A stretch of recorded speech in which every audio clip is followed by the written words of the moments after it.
আমি তো টাকা দিয়ে নমিনেশন নেওয়া লাগে নাই, কোনো বাণিজ্য সেখানে আমার করতে হয় নাই।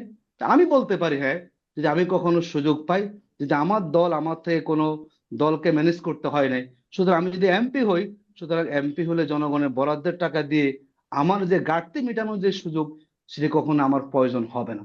আমি সেখানে বলছি, যদি কিন্তু এখন সিস্টেমটা যে আপনার অনেকে আপনাদের জোটে যারা করাপশন আছে থাকে। তারা আগেই ঘাটতি মিটিয়ে যাচ্ছে, আগেই ঘাটতি শোনেন মিটিয়ে না, নিচ্ছেন, যেমন আপনি জনগণের আপনি কাছে এটা আমাকে টাকা শেষ করতে নিয়ে। দেন, দেখুন। জি। শোনেন, এখানে আমাদের যারা জোটে আছেন, এখানে জামাত ইসলামী এর আগে পার্লামেন্টে ছিলেন, বাকি যে দলগুলো আছেন দলগুলো কেউ কিন্তু পার্লামেন্ট এর আগে প্রতিনিধিত্ব করেন। কিন্তু আমরা তার আশা নিয়ে বাঁচতে হবে। এবং আপনি আগামী দিনে কি হবে, যে আপনি সেই প্রশ্ন আমাকে ছুড়ে দেন, যে আগামী দিনে মন্ত্রী হলে দুর্নীতি করলে আপনি কি করবেন, আমরা ওই পর্যায়ে আসি।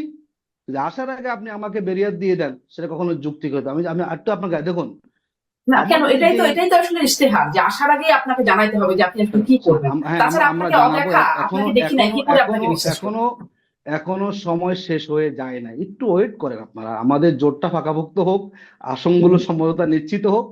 নিশ্চিত আপনি জানবেন যে 11 দল তাদের লক্ষ্যটা কি, তারা কোন লক্ষ্যকে নিয়ে তারা মাঠে যাবে, তারা জনগণকে কি বিষয়গুলো বলবে। আমাদের 11 দল এত রাজনৈতিকভাবে দেউলিয়া হয়ে যায় নাই। আমরা ভোটের মাঠে যাব, আর জনগণকে আমরা পরিষ্কার করে বলবো না আমরা কি চাচ্ছি। এতটুকু দেউলিয়াপনা আমি মনে করি 11 দল হয়ে যায় না। আমি তো আপনাকে আরেকটু জি। বলি, আমার তুষার ভাই বলেছেন যে নারী আসনে পার্লামেন্টে নারীরা যাবেন না কেন। উনি মনে হয় ভুলে গেছেন, কেন জামাত যখন পার্লামেন্টে ছিলেন আমি তখন জামাতকে বলি নাই জামাতের ভাই, নারী এমপিরা জামাতকে বলি না, পার্লামেন্টে আপনাদের গিয়েছিলেন। আপনাদের জোটের মধ্যে একজন আছে, একটা দল আছে যারা টক শোতে নারী আলোচক থাকলে বন্ধু যায় না। ওদেরকে নিয়ে আচ্ছা, আপনারা সংসদে যাবেন আচ্ছা, কিভাবে? যাও নারী থাকবে না তুষার আপনাদের ভাই, সংসদে? আমরা আর আপনাদের জন্য আমরা নারী যাচ্ছি, প্রার্থী কয়জন? আমরা শুনে আমি আমরা যাচ্ছি এগুলো শুনেন, নানাবিধ আছে তো ক্ষমতা, রাজনীতি কিংবা রাষ্ট্র পরিচালনা, অনেকে তো দূরে আছেন।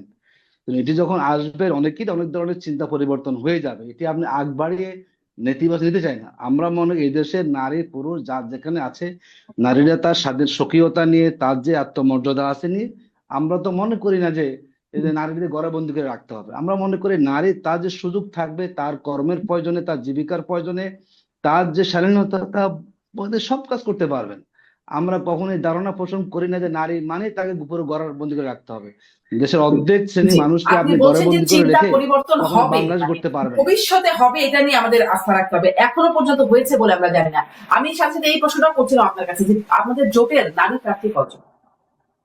দেখুন, আমাদের জোটের এখনো নারী প্রার্থী সরাসরি নেই। আমাদের এনসিপি থেকে নারী প্রার্থী কিছু আছেন, এটা সংখ্যাটা এখনো নির্ধারণ করা হয়নি। একজন নারী যদি আহ, না, মানে এনসিপি থেকে যারা আসছেন 11 তাদের নারী প্রার্থী আছেন।